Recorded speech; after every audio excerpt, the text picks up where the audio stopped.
কালীঘাটে ৩৫টা প্লটের বাইরে হাজরাদের জমি কে জবরদখল করেছে? মুখ্যমন্ত্রীর বাড়ির মধ্যে তো ঠিকানা খুঁজে পাওয়া যাবে যে রক্ষক আর ভক্ষক একসাথে কি করে কে কাকে দেখবে। মুখ্যমন্ত্রী পুলিশকে ডেকে তৃণমূলের নেতাদেরকে সঙ্গে রেখে খুব ধমক দিচ্ছেন, দেওয়াটা ভালো।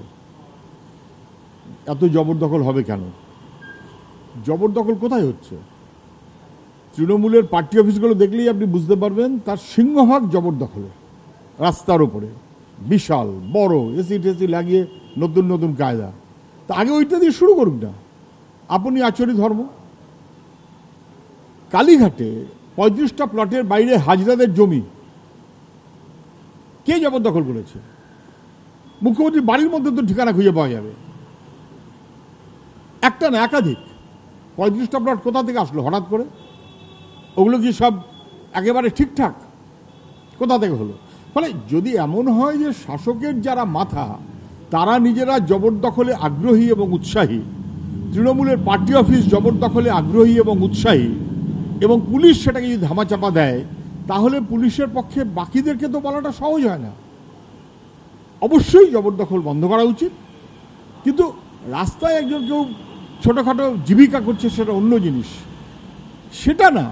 আমি জবরদখল করে দাপট দেখাচ্ছি, সে কালীঘাটেই হোক আর তৃণমূলের পার্টি অফিসেই হোক, কোনো কিছু করার বলার হিম্মত মুখ্যমন্ত্রী অথবা পুলিশের আছে নাকি? সব লোক দেখানো কথা। মুখ্যমন্ত্রী যখন জবরদখল হচ্ছে কেন এসব নিয়ে প্রশ্ন করছেন, সঙ্গত প্রশ্ন। কলকাতায় রামসার সাইট, সেখানে মুখ্যমন্ত্রীর ঘনিষ্ঠ লোকেরা যেভাবে দখল করে রেখেছে, মুখ্যমন্ত্রীর নজরে পড়ছে না? পরিবেশ মন্ত্রীকে উনি জিজ্ঞেস করেননি? এর আগে তো পরিবেশ মন্ত্রক এবং কলকাতা মেয়র একই লোকের হাতে ছিল। আমরা তখন বলেছিলাম, বিধানসভা আমি বলেছিলাম যে রক্ষক আর ভক্ষক একসাথে কি করে কে কাকে দেখবে। ধূপগুড়িতে মিউনিসিপ্যালিটি, তারা কি পার্ক ঠার্ক বানাবে? সবে এমএলএ জিতেছেন, এমএলএ এমপির ভোটে দাঁড়িয়েছিলেন, এবার হেরে গেলেন।